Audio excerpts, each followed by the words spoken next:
Mis amados, vamos a ir a la palabra de Dios. Busque Isaías 40:29. Empezamos una nueva serie acerca de una fe a prueba de dificultades. ¿Cómo es la serie? ¿Cómo se llama? Una fe a prueba de dificultades. Yo les dije que esta serie la enlazábamos junto con la paternidad de Dios. ¿Escuchó? Junto con la paternidad de Dios. ¿Por qué razón? Porque para nosotros poder levantarnos en fe, tenemos que conocer claramente el corazón de Padre que Dios tiene hacia nosotros. Amén. En esa relación íntima y personal.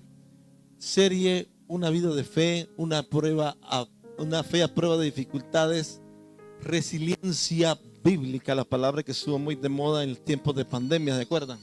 Resiliencia. Entonces, haciendo el resumen, Isaías 40:29 dice que Dios da esfuerzo al cansado, multiplica las fuerzas al que no tiene ninguna, que los muchachos se fatigan y se cansan, que los jóvenes flaquean y caen, pero los que esperan en el Señor, ¿qué dice? Tendrán nuevas fuerzas, levantarán alas como las águilas, correrán y no se cansarán, caminarán y no se fatigarán. Entonces, así rápidamente, porque esto lo vimos la semana pasada, dice la resiliencia, capacidad que tiene una persona para superar circunstancias traumáticas, capacidad de adaptación de un ser vivo frente a un agente perturbador o un estado o situación adversos. Esto es totalmente una definición general, podríamos decir hasta secular, ¿verdad? Pero la definición nuestra ya se la recité, Isaías 40:29. Él da esfuerzo ¿a quién? ¿Quién da el esfuerzo? El Señor. Y multiplica ¿qué? Las fuerzas al que no tiene ninguna, ¿cierto? No es el que tiene algunas. Dios puede multiplicar de la nada. ¿Cómo le parece eso? Me pregunto yo, si en esa ocasión que Él multiplicó los panes y los peces, si el niño que apareció ahí no hubiera tenido panes y peces, ¿hubiera sido problema para Jesús de todos modos darles de comer? No. Y esa es precisamente la definición de la resiliencia bíblica, que es Dios el que nos lleva más allá de nuestras propias fuerzas, ¿verdad? Pusimos el ejemplo del junco. Bueno, eso pasamos 4 recordatorios sobre los problemas. Los problemas son ¿qué? Inevitables. El Señor Jesucristo dijo ahí en San Juan 16:33, dice, cuando no sorprenda cuando os halléis en diversas pruebas. Bueno, eso es lo que dice Pedro, ¿verdad? Pero Juan 16:33 dice el Señor, en el mundo tendréis ¿qué? Aflicción, pero confiad, yo he vencido al mundo. Esto lo vimos la semana pasada. Y antes de eso, el Señor dice, tengan confianza en mí, dice la Nueva Traducción Viviente, porque Él empieza a hablar de los dolores de parto de una mujer que va a dar a luz, ¿verdad? Que lo hablábamos así, decíamos que solo la mujer que ha experimentado eso sabe lo que significa, ¿verdad? Pero que cuando tiene el bebé, ¿qué pasa? Se le olvida todo el dolor. Hay frutos, ¿sí? Hay frutos, entonces se le olvida todo. Y entonces el Señor dijo, los problemas son que inevitables, los problemas son variables. Esas pruebas, dice primera de Pedro 4:2, cuando usáis en diversas pruebas, del griego poikilos, multicolor, todos pasamos por diferentes pruebas, problemas, pero también Dios tiene su multigracia, su multigracia para cada situación también, ¿verdad? Como dice la palabra de Dios también, que son muchas las aflicciones del justo, pero de todas ellas que le librará el Señor. Los problemas son impredecibles, cuando menos los esperamos, decimos, ¿por qué ahora? ¿Por qué a mí? ¿Verdad? Eso no significa que vivamos bajo temor pensando, ay, ¿qué pasará mañana? ¿Qué problema tendré? No, porque nuestra confianza está en ¿quién? En el Señor. Entonces, si nuestra confianza está en el Señor, vamos a ir más allá de las circunstancias. Usted ya sabe la ilustración del águila, ¿verdad? ¿Qué hace el águila cuando viene la tormenta? Sube, sencillamente pasa sobre la tormenta, ¿verdad? Abajo están las nubes negras, está lloviendo y el águila está tranquilamente encima de la tormenta. Dijimos que Dios hace nuestros pies también como de sierva. Muchas veces no nos saca del problema o de la prueba inmediatamente, pero sí nos da la capacidad para caminar a pesar de las pruebas. Dice, problemas tienen un propósito. Romanos 8:28, vamos a ver esa escritura. los problemas surgen de las elecciones de vida. Bueno, esto es mucha responsabilidad nuestra. Romanos 8:28, si lo podemos poner en pantalla. Y lo busco aquí también. Búsquelo en su Biblia. Y sabemos que Dios hace que todas las cosas cooperen para el bien de quienes lo aman y son llamados según el propósito que Él tiene para ellos. La Reina Valera me la pone del 60, por favor. Aquí dice: Dios hace que todas las cosas cooperen para el bien. Y sabemos que a los que aman a Dios, ¿qué dice? Todas las cosas les ayudan a bien. Esto es, a los que conforme a su propósito son llamados, ¿verdad? Esta promesa es para quienes, para los hijos de Dios, ¿verdad? No es para cualquier persona, es para los hijos de Dios. Dice que Dios hace que todas las cosas ayuden o resulten para bien, ¿verdad? Por muy difícil que sea la situación, la circunstancia, Dios va a revertirlo en una bendición. Y también le dije que hay que tener cuidado y no pensar siempre que, porque necesito una bendición grande, Dios está preparado para una prueba muy grande. No siempre es así. A veces son cosas que aprendemos y que recitamos sin ponernos a meditar. Porque yo les decía en una sencilla ilustración, ningún papá dice: bueno, te voy a arreglar una bicicleta, pero antes te voy a dar la pela de tu vida, ¿sí? Y después te doy la bicicleta. No funciona así, ¿verdad?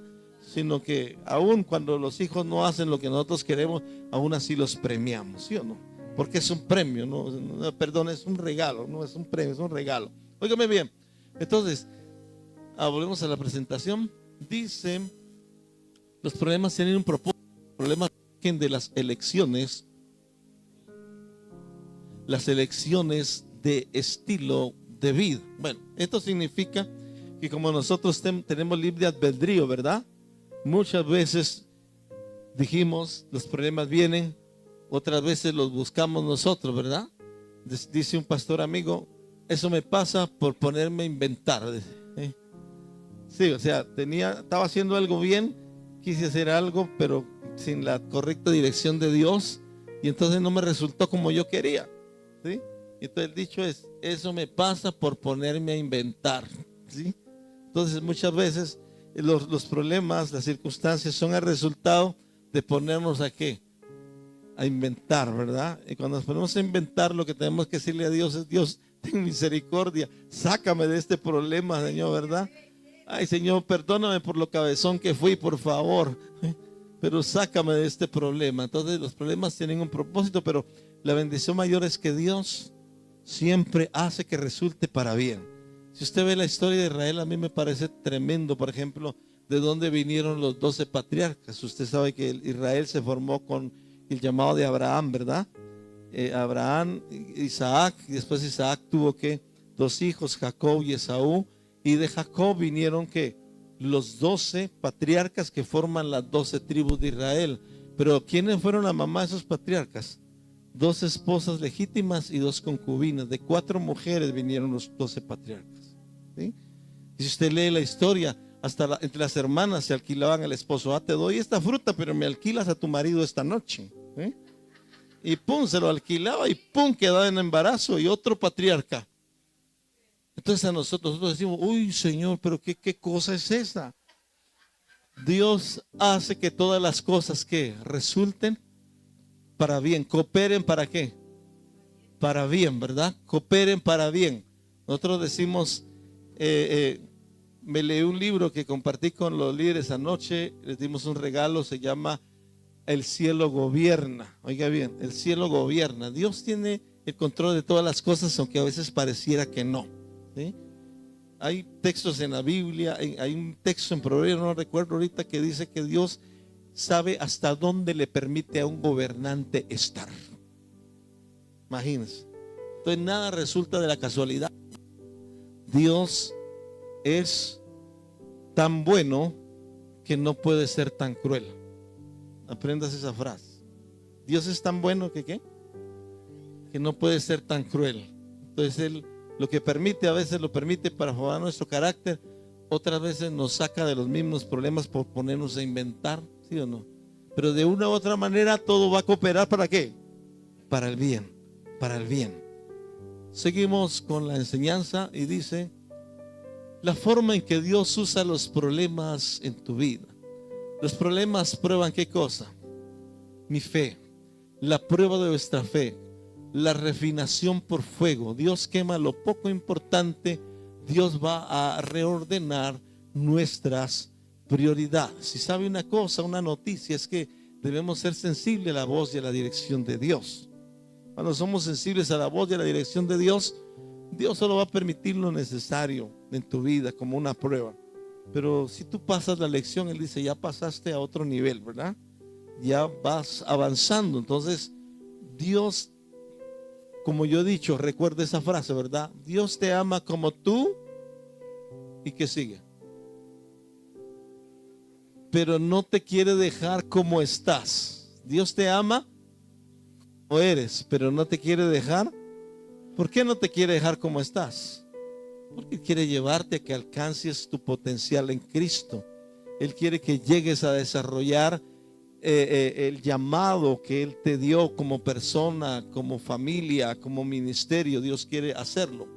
Dice, los problemas prueban mi fe, y por eso leímos anteriormente en de Pedro 4:12, dice que no nos sorprendamos del fuego de prueba como si una cosa extraña nos ocurriera. Pero decimos, claro, cuando no estás en el fuego es muy fácil ver de afuera, ¿sí? Y decir, ya vas a salir, sí, pero cuando estás metido ahí, es lo duro, ¿verdad? Ayer lo duro. Es como cuando tienes un problema económico. Si tú tienes problemas económicos, hasta 5,000 pesos son mucha plata para ti, ¿sí o no? Pero cuando tienes muchos, dices, 1,000,000 me parece una ganga, lo voy a comprar, ¿sí o no? Todo depende de la circunstancia que estás viviendo, ¿sí? Entonces Dios, oiga bien, prueba tu fe para que tu confianza aumente en Él. Número 2, los problemas desarrollan ¿qué? Mi perseverancia, poder de resistir. Vamos a Proverbios capítulo 17, verso 3. Proverbios 17:3.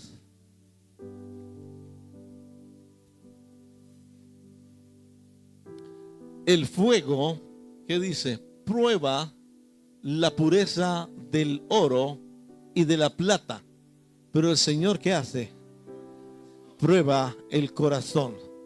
Sabe que Dios prueba el corazón porque al final Él quiere una relación dinámica, íntima y personal con Él como Padre. Por eso digo, estas enseñanzas se enlazan una con la otra, ¿verdad? Dios no quiere que solo miremos su mano, pero es todos nosotros pasamos por esa etapa, ¿sí o no? Cuando nos convertimos nos interesa más la mano de Dios que el rostro de Dios. Entonces empezamos a pedir, ¿verdad? Y pedimos solo para nosotros, ¿sí? Ayúdame, pero no lo decimos así, sino decimos ayúdame, bendíceme, protégeme, provéeme, puras ovejas, ¿sí o no? Y Dios se enoja porque estemos pensando solo en nosotros y pidiendo para nosotros. No, es una etapa que vamos a quemar, ¿sí o no? Pero Él dice, ¿y qué tal si no te contesto rápido? Yo recuerdo cuando me convertí que el Señor me liberó, que yo lloraba parejo y delante del Señor, terminar la alabanza, me iba al baño a llorar más. Y hice mi lista de 10 peticiones y sabe que la última petición que le hice al Señor fue mi esposa. Pero yo dije, esta 10ª sí la dejo complicada, ¿sí? Pero en otras etapas de mi vida, escúcheme bien, el Señor se ha demorado más en contestarme unas peticiones. Y no solo se demora, sino que a veces guarda silencio. ¿Cuántos saben que a veces Dios guarda silencio? ¿Cuántos han pasado por eso?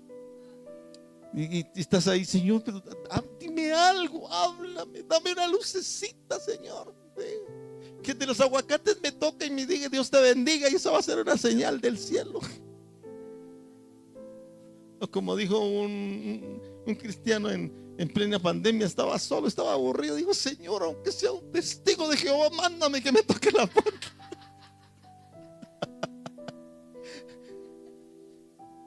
Entonces estamos pidiéndole al Señor a veces ese tipo de manifestaciones, ¿verdad? Pero Dios quiere, guarda silencio porque dice, ámame sin ver mi mano. ¿Me amas por interés o me amas porque te deleitas en mí? Salmo 37:4, ustedes se lo saben de memoria, ¿cierto? ¿Qué? Deleítate a sí mismo en el Señor. Y Él primero dice, deleítate, ¿verdad? Y cuando te deleitas dice, y Él te concederá ¿qué? ¿Por qué no dice, Él te va a conceder las peticiones de tu corazón para que luego te deleites? ¿Por qué? Piense un poquito, ayúdame esta mañana. ¿Por qué no lo dice al revés? ¿Sonaría mal eso?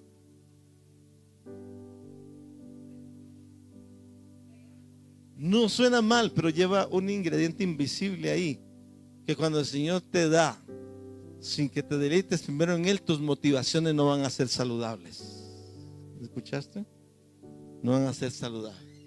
Ay, Señor, deseo que a mi vecino del frente le caiga un rayo en la casa y que deje de ser orgulloso. Una motivación que equivocada. Dios no va a contestar eso, ¿verdad? Pero si tú le dices, Señor, te amo tanto que yo quiero compartirle al vecino que me parece tan orgulloso, dame la oportunidad de hablarle, dame la oportunidad de darle el mensaje. Mira qué diferente las motivaciones, ¿sí? Cuando Dios está ¿qué? Trabajando en el corazón. Por eso dice que el fuego prueba la pureza del oro y de la plata, pero el Señor ¿qué? Prueba el corazón, ¿verdad?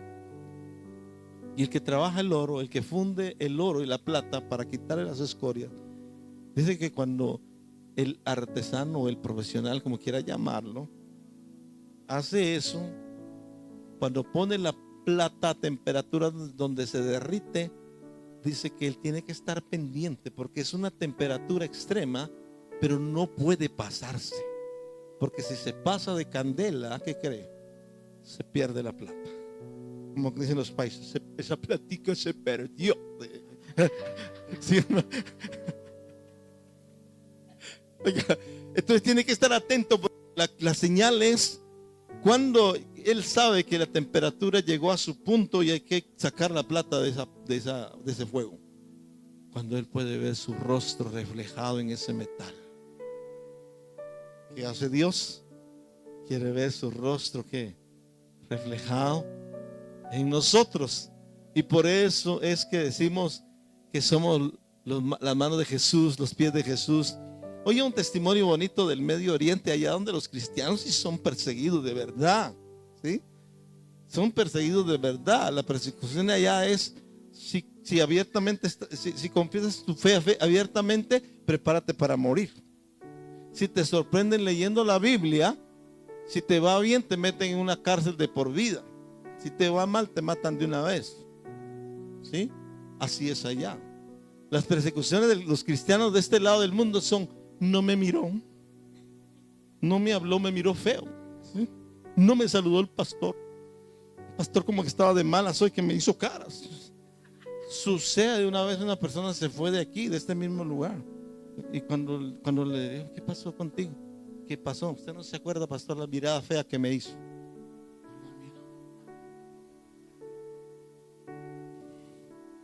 Esas son las persecuciones de los cristianos de este lado del mundo, ¿verdad?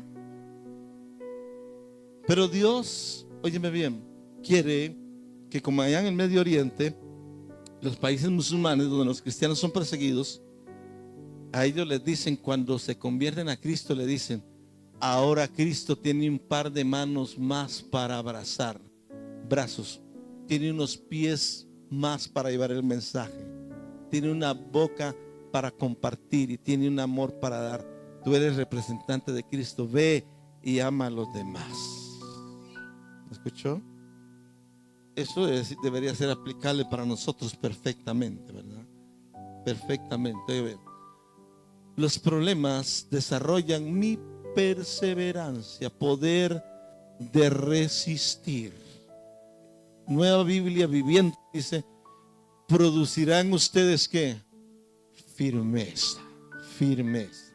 ¿Sabe que una de las funciones del Espíritu Santo de Dios, bueno, se lo vea resumidito, otro día hablamos de esto con más detalle, pero el Consolador, San Juan 14, ¿verdad?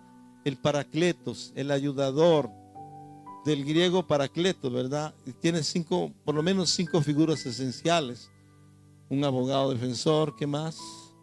Una llama de fuego, un médico de cabecera, un general que estabiliza sus tropas en medio de la guerra, ¿sí? ¿Y qué más es la otra figura? Se me fue la otra. Así una madre que corre a ver a su hijo a medianoche cuando llora. ¿Sí? Yo ya tiene la experiencia. Pero mi esposa, cuando mi hijo recién nació, ella estaba en la clínica, se quedó de un día para otro en la clínica, y a la mañana siguiente les dijeron que se tenían que ir a bañar todas, y ella se fue a bañar. Y cuando se fue a bañar, esto lo supo ella después, la enfermera fue y le puso la vacuna a mi hijo. Pero cuando ella oyó gritar al bebé, ella sabía que era Isaías. No le tenía que decir, ella corrió como pudo, imagínense, ¿sí? Se puso esa pierna y no corrió sino voló, creo yo. Pero ella sabía que era Isa. Ese es el Espíritu Santo que está tan pendiente de nosotros, que sabe cuando estamos pasando por dolor, tristeza y sufrimiento, ¿sí? Entonces Él nos va a dar el poder de resistir. Y quería usar la ilustración del general que estabiliza sus tropas en medio de ¿qué? De la guerra. Se dice que cuando, óigame bien este dato, se dice que cuando hay dos ejércitos que tienen casi igualdad de fuerza y de poder, que está, mejor dicho, dándose, mejor no voy a decir esa palabra, es paisa, pero como que no suena bien. Dando de candela, bueno, candela suena más elegante, ¿cierto? Iba a usar la otra con che, pero mejor no. Cuando están, como está, pero qué imaginación la de ustedes, hombre. Dije que cuando cargaban un chicharroncito en su maleta, cuando los dos ejércitos están casi al mismo nivel de fuerza, dice que la diferencia la puede hacer un par de minutos. Cuando uno de los generales dice, no retrocedan, no retrocedan, no retrocedan, vamos, no retrocedan, y ese no retrocedan puede hacer la diferencia para ganar la guerra, ¿sí? Entonces en la vida tenemos que aprender que tenemos al Espíritu de Dios, que vamos a ser resilientes, pero con el poder del Espíritu Santo. Y no voy a retroceder, voy a continuar. Está dura esta situación, está fuerte esta situación, pero voy a resistir un momento más. Y el Espíritu Santo te dice, continúa, no te des por vencido, no bajes la guardia, créele a Dios, síguele creyendo, vuelve a creer por lo milagroso, por lo sobrenatural, vuelve a creer que Dios lo puede volver a hacer, porque Él tiene todo el poder para hacerlo. Él es el mismo de ayer, de hoy y de siempre, ¿verdad? Lo que pasa es cuando uno recibe un knockout, ¿cómo cuesta a veces pararse, ¿sí o no? Como cuando a nosotros nos noqueó la circunstancia de nuestro hijo. Yo le decía a mi esposa, ay, que no sé quién quiere oración. Le dije, que ore, yo no sé. Y a Dios, si se lo quiere llevar, que se muera, y se quiere sanar, que se sane. Yo no voy a orar, porque había recibido un knockout. Pero después vuelvo a levantarme así, Señor, te voy a seguir creyendo. Aunque nunca entenderé qué pasó con mi hijo, voy a creer que tú puedes todavía sanar, salvar, resucitar, si eso es lo que quieres hacer. Y mi tarea es dar la batalla hasta el final. Mi tarea es dar la batalla hasta el final. Levantar las manos de aquellos que están dolidos, que están heridos, que están cansados, y decirles, hay esperanza en el Señor. Él lo puede volver a hacer, solo créele. Da la batalla hasta el final, continúa, no baje las manos, no baje la guardia, porque unos momentos pueden hacer ¿qué? La diferencia. Aleluya. Los problemas que maduran mi carácter. Los problemas maduran mi carácter. ¿Por qué razón? ¿Cuál es el carácter de Cristo, mis amados hermanos? No todos juntos. ¿Cuál es el carácter de Cristo? El fruto del Espíritu Santo. Gálatas 5:22. El fruto del Espíritu es amor, ¿qué más? Gozo, paz, paciencia, benignidad, bondad, fe, mansedumbre y templanza. 9 frutos. El carácter de Cristo, ¿sí o no? La vida de un cristiano no se mide por los dones, talentos, sino por el fruto en su vida. ¿Escuchó? El fruto en su vida. Una persona espiritual no es la que sabe la Biblia, ¿sí?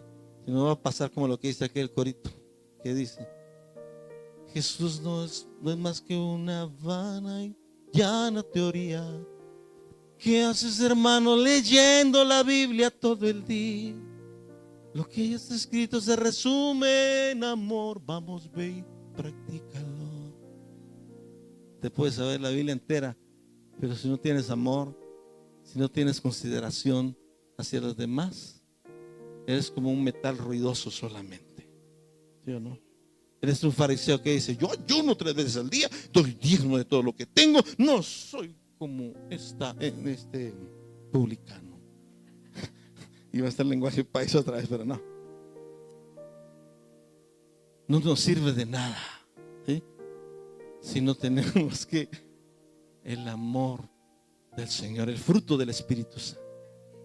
Entonces, pero en el mundo cristiano la gente se vislumbra con aquellos que son elocuentes, ¿sí o no?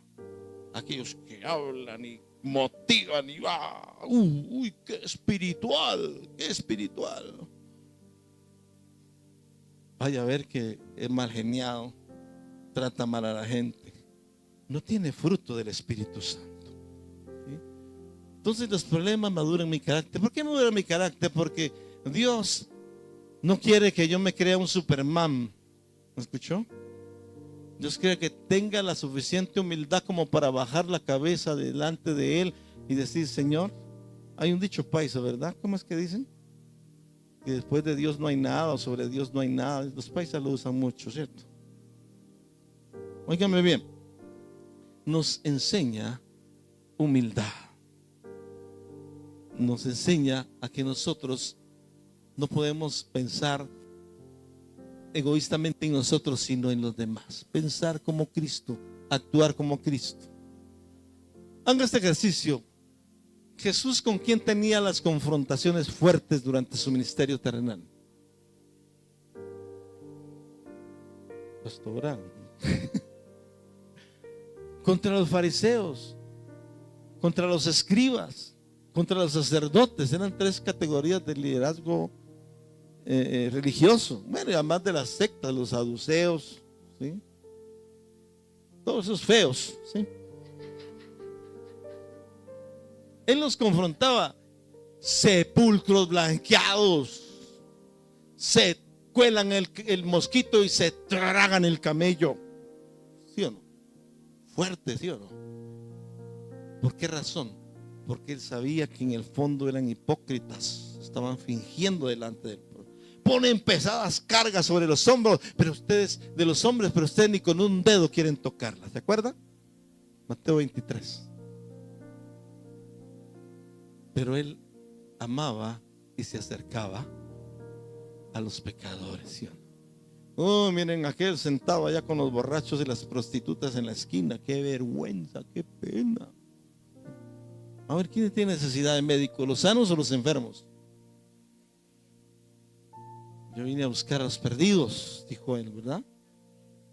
La vez que entró a la casa del Simón el fariseo, entró y Simón el fariseo no lo atendió como tenía que atenderlo, porque un invitado en casa, en ese contexto cultural, lo primero que había que hacer es sentarlo y lavarle los pies. ¿Qué había que hacer? Lavarle los pies. Eso era, no hacer eso era una falta de consideración, de respeto, no valorar al invitado, ¿sí? Entonces Jesús entró, se sentó a la mesa y óigame bien, y Simón no le lavó los pies.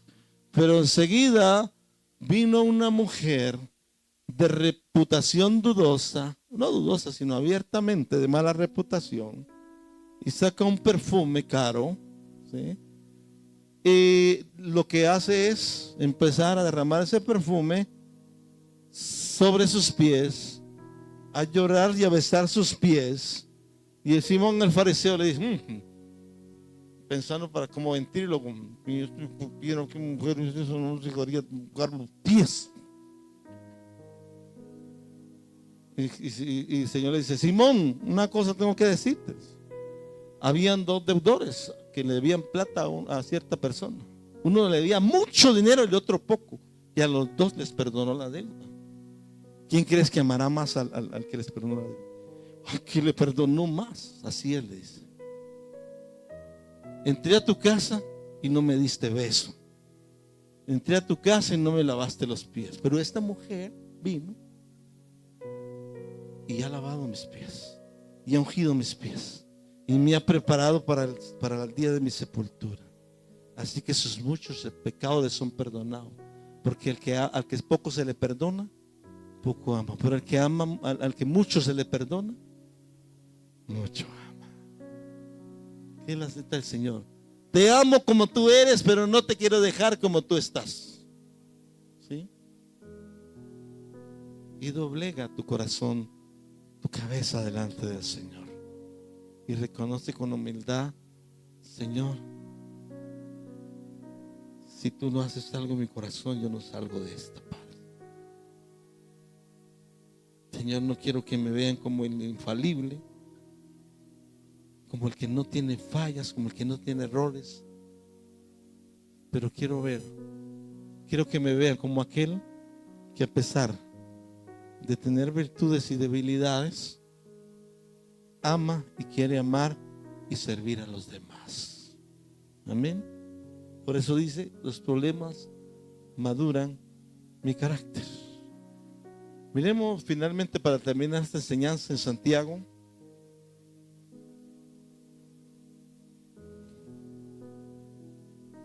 Ahora ya estoy estrenando ojos.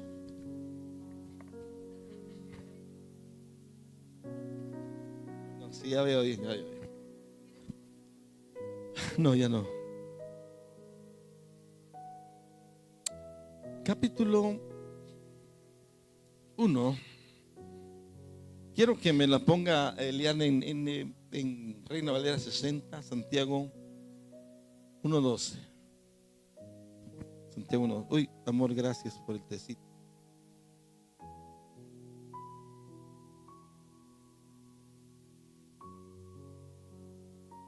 Porque hoy por ahí, gracias por no hacer caras, pero hoy por ahí se me salieron dos frases del gallo Claudio. Usted sabe quién es, ¿verdad?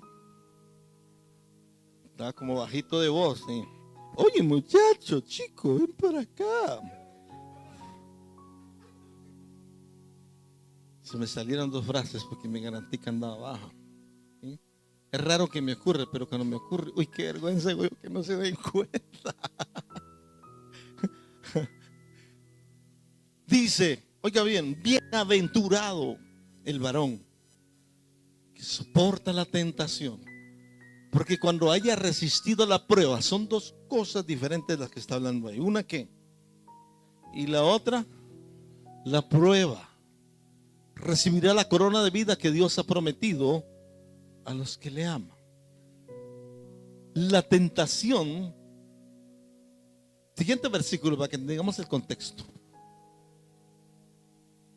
Voy a cambiar desde aquí. Cuando alguno es tentado, mire pues, muy claramente dice: cuando alguno es tentado, dice, cuando alguno es tentado, no diga que es tentado de parte de Dios.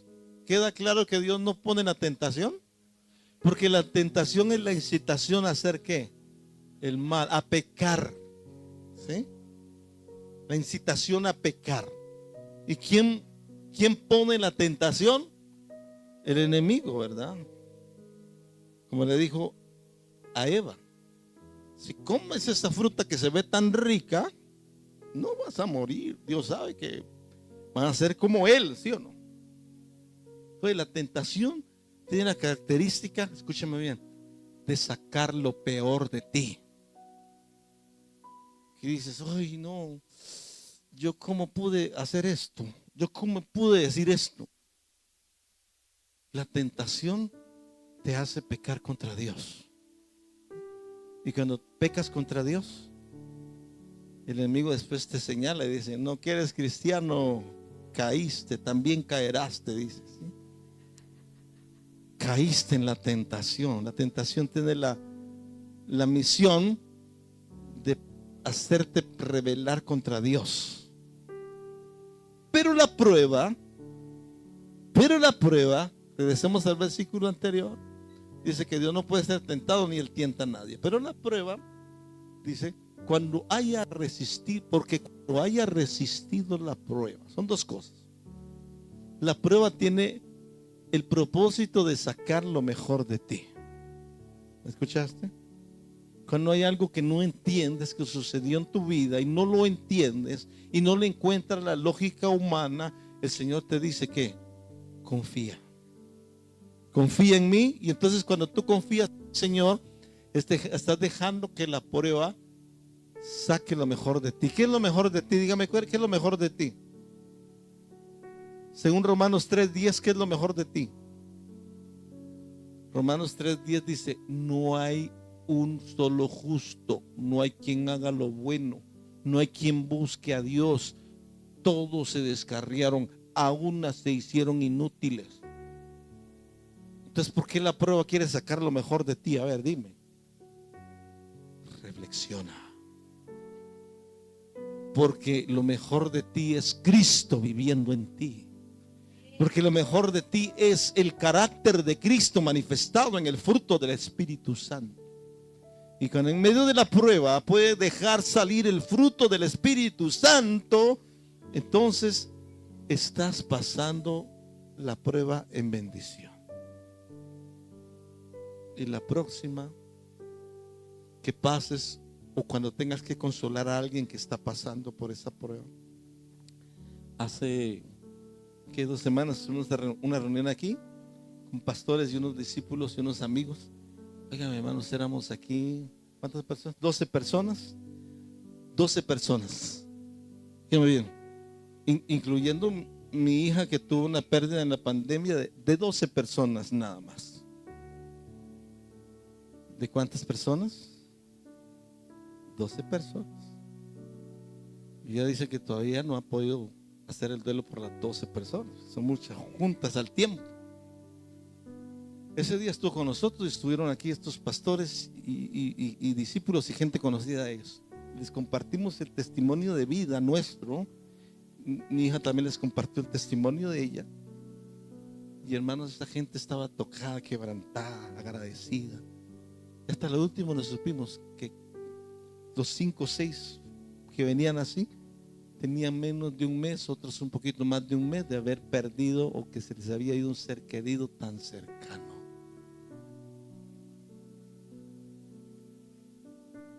Pero al final dijimos: Señor,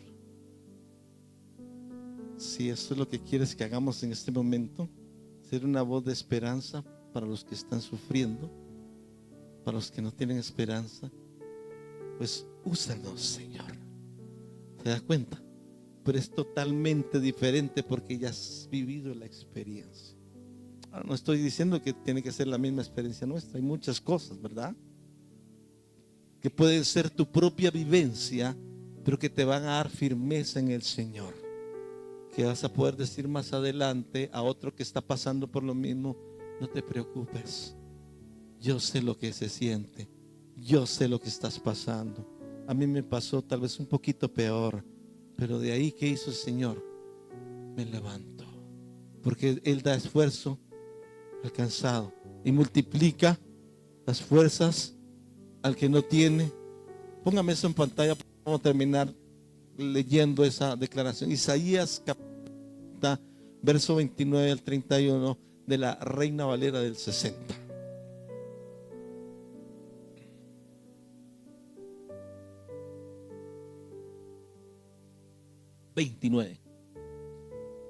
Isaías 40. Ahí está. Vamos leyendo, a ver, familia, con esto vamos a terminar. Él da esfuerzo al cansado y multiplica las fuerzas al que no tiene ningunas. Siguiente. Los muchachos se fatigan y se cansan. Los jóvenes flaquean y caen. Para ilustrarnos que la juventud es la etapa donde más energía tenemos, ¿cierto? Física.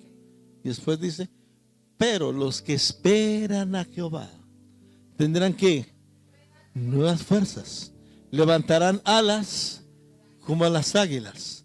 Correrán y no se cansarán. Caminarán y no se fatigarán. ¿Recibes esta palabra hoy? Ponte de pie, vamos a agradecerle a Dios por la palabra de esta mañana. Acuérdate, la resiliencia bíblica no es nuestra propia capacidad de levantarnos, pero es la gracia y el poder de Dios actuando a nuestro favor cuando más lo necesitamos. ¿Se recuerda que dice Hebreos 4:16? Lo hemos dicho una y mil veces. Acerquémonos pues confiadamente al trono de la gracia, donde encontraremos ayuda y oportuno socorro en el momento que más lo necesitamos.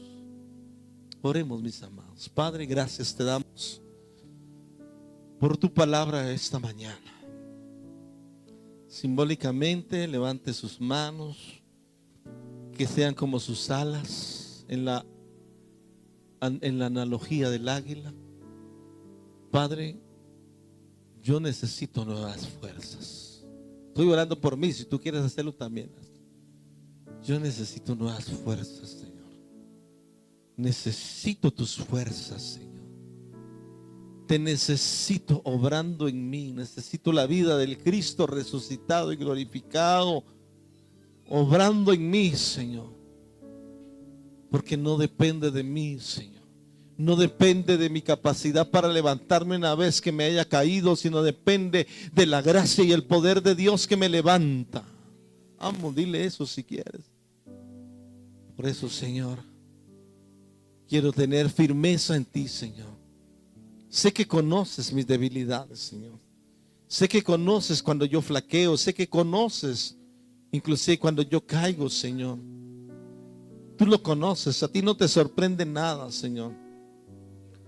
Pero aún así me sigues amando, Señor.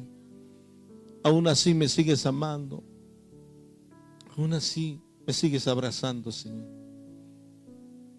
Aún así, Señor, me rodeas con cánticos de amor, con cánticos de liberación. Por eso hoy levanto mis manos y digo que toda culpa es quitada de mi corazón. Toda culpa es quitada de mi vida. Toda condenación, toda acusación del enemigo. Vamos, hazlo, dile. Renuncio, saco de mi mente, de mi corazón, toda condenación, toda acusación, todo lo que el enemigo quiera plantear para acusarme delante de Dios. Y dile, levanto mis manos para decir que es por tu gracia, que es por tu favor, que es por tu misericordia. Solamente que estoy hoy de pie. Que puedo decir, gracias al Señor, estoy de pie hoy. Vamos a terminar cantando esto. Yo quiero que no te distraigas, es parte de la administración. Cuando el Señor me pone a cantar algo, es parte de la administración.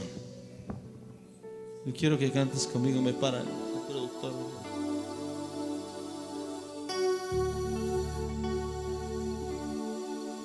¿Sabes este canto, verdad?